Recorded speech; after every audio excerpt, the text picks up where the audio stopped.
មូលដ្ឋានគ្រឹះនៃការប្រកបសំឡេងព្យញ្ជនៈ អ sound រឹក អ sound រឹក អ មានសំឡេងរឹស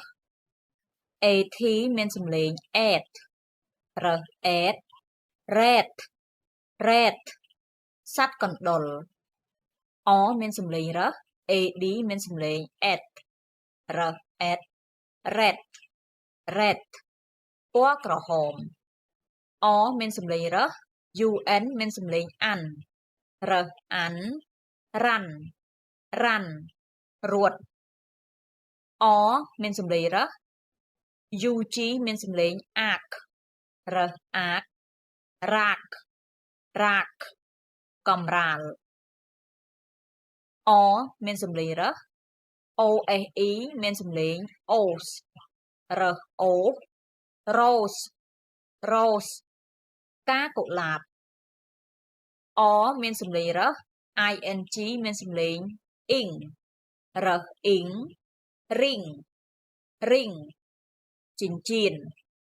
អ មានសំឡេងរឹស AIN មានសំឡេងអេន រឹសអេន រ៉េន រ៉េន ភ្លៀង អ មានសំឡេងរឹស EAD មានសំឡេងអ៊ីត រឹសអ៊ីត រីត រីត អាន អ មានសំឡេងរឹស OAD មានសំឡេងអូត រឹសអូត រ៉ូត រ៉ូត ផ្លូវ អ មានសំឡេងរឹស ICH មានសំឡេងអ៊ីច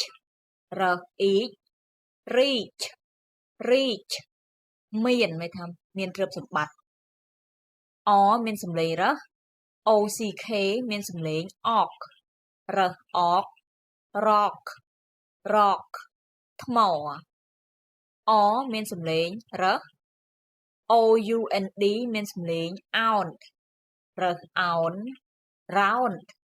រ៉ោន មូលឬក៏រង្វង់